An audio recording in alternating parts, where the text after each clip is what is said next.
மக்களே இன்னைக்கு இந்த வீடியோல ஃபுல்லா பேட் நியூஸா தான் இருக்க போகுது. முதல்ல விஜயண்ணா பிரச்சனையில இருந்து ஆரம்பிச்சிருவோம். இப்போ நம்மளுடைய சென்னை ஹைகோர்ட் வந்து தேர்தல் ஆணையத்துக்கு ஒரு நோட்டீஸ் வந்து குடுத்திருக்காங்க. அந்த நோட்டீஸ்ல என்ன சொல்லப்பட்டு வந்துகிட்டு இருக்குன்னா, இந்த மாதிரி குழந்தைங்கள வந்து இன்ஃப்ளூயன்ஸ் பண்ணி தான் டிவிக்கு வந்து நெறைய நபர்கள் கிட்ட இருந்து ஓட்டு வாங்கியிருக்காங்க. இது போன்ற விஷயங்கள் சொல்லி தேர்தல் ஆணையத்துக்கு இப்போ ஹைகோர்ட் வந்து ஒரு லெட்டர் சப்மிட் பண்ணியிருப்பதாக ஒரு தகவல் வந்து போய்க்கிட்டு இருக்கு. அதற்கு வந்து தேர்தல் ஆணையம் என்ன சொல்வாங்கன்றது தெரியல. இன்னொரு பக்கம் என்ன நடந்திருக்குன்னா, அதாவது 12 மீனவர்கள் இலங்கை சிறையில வந்து அடைக்கப்பட்டிருக்காங்க. அவங்கள வந்து ரிலீஸ் பண்ணி விடணும். அவங்கள சீக்கிரமா அங்கிருந்து மீட்டு கூட்டு வரணும் அப்படின்ட்டு நெறைய மீனவர்கள் நெறைய பேர் இப்போ ரோட்ல இறங்கி போராட்டம் பண்ண ஆரம்பிச்சுட்டாங்க. அவங்கள சிறையில் அடைச்சு இப்போ வரைக்கும் 88 நாட்கள் ஆகியிருக்கின்றது உண்மையாவே மனசு கஷ்டமா இருக்கு. அதுக்கப்புறம் மின்சாரத்துறை அமைச்சர் நிர்மல்குமார் அவர்கள் வந்து இந்த பசுமை எரிசக்தியில வந்து ஏதோ குளறுபடிகள் நடந்திருக்கு அப்படின்ட்டு அவர் வந்து 2 ஊழியர்களை வந்து சஸ்பெண்ட் செஞ்சிருக்காரு. இப்போ நிறைய ஆய்வுகளை வந்து மின்சாரத்துறையில வந்து அவர் வந்து மேற்கொண்டுட்டு இருக்காரு. இன்னொரு பக்கம் பிரபு அவர்கள் கனிம வளத்துறை அமைச்சர் அவர்கள் அவங்க வந்து என்ன பண்றாங்கன்னா, நம்ம தமிழ்நாட்டில் இருக்கக்கூடிய இந்த கனிம வளங்களை வந்து தோண்டி எடுக்கக்கூடிய அது போன்ற இடத்துல வந்து கவர்மெண்ட் கொடுத்த அளவை விட அதிகமாக கனிம வளங்களை வந்து எடுத்திருக்காங்களா அப்படின்ற அந்த ஆய்வுகளை வந்து மேற்கொள்ள சொல்லியிருக்காரு. ஸோ அதுக்கு மேல வந்து எடுத்திருக்கக்கூடிய அந்த நபர்கள் இருப்பாங்க இல்லையா, அவங்க மேல வந்து அபராதங்கள் என்பது விதிக்கப்படும் அப்படின்ற மாதிரியான விஷயங்கள் வந்து சொல்லப்பட்டு வந்துகிட்டு இருக்கு.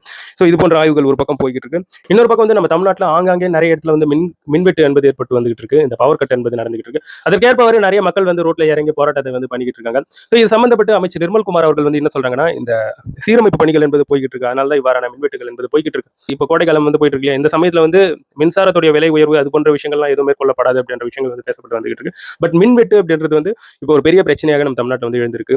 இதை தாண்டி இன்னும் ஊழல்ல வந்து நிறைய அரசு அதிகாரிகள் வந்து தொடர்ந்து சஸ்பெண்ட் கைது அப்படின்ட்டு நிறைய விஷயங்கள் வந்து கேள்விப்பட முடியுது. ஸோ இவ்வாறான விஷயங்களுக்கு ஒரு சில அரசு அதிகாரிகள் வந்து ஜஸ்டிஃபிகேஷன் வேற கொடுக்குறாங்க. இதனால தான் நாங்கள் வந்து 10 ரூபா வாங்குறோம், இதனால தான் நாங்கள் வந்து இதை செய்யறோம் அப்படின்ட்டு ஜஸ்டிஃபிகேஷன் கொடுக்குறாங்க. இந்த இடத்துல வந்து ஒரு ஏழை கூலி தொழிலாளி வந்து அவனுக்கு கிடைக்கக்கூடிய 400 ரூபா காசுக்கு அவன் எந்த அளவுக்கு உண்மையா இருக்கான், எவ்வளவு கஷ்டப்படுறான்றது வந்து நமக்கு தெரியும். ஆனா அரசாங்க ஊழியர்கள் ரொம்ப நல்ல வேலை தான், அவங்களுக்கு பெரிய கஷ்டமான வேலை எல்லாம் கிடையாது.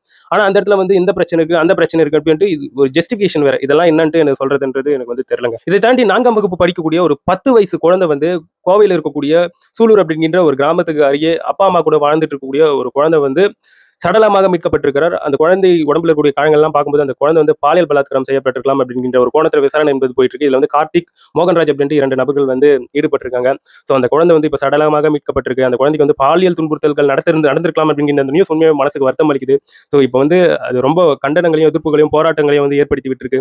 ஸோ அந்த செயலில் ஈடுபட்டிருக்கக்கூடிய நபர்களுக்கு வந்து கடுமையான தண்டனை வந்து தரணுன்றதுல வந்து மாற்று கருத்தே கிடையாது. இந்த பக்கம் திருச்சி அரசு மருத்துவமனையில் ஒரு செவிலியர் பெண்ணுக்கு வந்து மூக்குல சத வளருது அப்படின்றதுக்காக மூக்குல ஆபரேஷன் பண்றதுக்கு பதிலாக ஸோ சம்திங் வேற ஏதோ ஸ்டமக் பகுதியில் வந்து ஆப்ரேஷன் பண்ணி அவங்களுக்கு வந்து அந்த மெடிக்கல் உபகரணங்கள் சரியா யூஸ் பண்ணாம ஸோ பிளட் எல்லாம் லாக்ஸ் ஆகி அவங்க வந்து இறந்துட்டாங்க அப்படிங்கிற இன்னொரு செய்தி வந்து ஏற்பட்டிருக்கு. அதற்கு வந்து நிறைய செவிலியர்கள் வந்து திருச்சியில ரோட் மறியல் போராட்டத்தில் ஈடுபட்டு இது ஒரு பிரச்சனையா போய்கிட்டு இருக்கு. ஸோ அவ்வளோ பேட் நியூஸ் வந்து சுற்றி தெரிஞ்சுக்கிட்டு இருக்கு. இதுக்கெல்லாம் கரெக்டான ஒரு ஜஸ்டிஃபிகேஷன் வந்து நம்மளுடைய தமிழ்நாடு அரசு கொடுக்கணுன்றதுல வந்து மாற்றுக்கட்டே கிடையாது. இதை பற்றி நீங்க என்ன நினைக்கிறீங்கன்றது என்னோட கமெண்ட் செக்ஷன்ல ஓப்பனா பதிவு பண்ணுங்க. அந்த இடத்துல நம்ம எல்லாத்தையும் பேசுவோம். நான் வந்து உங்களை அடுத்த ஒரு வீடியோல பார்க்குறேன்.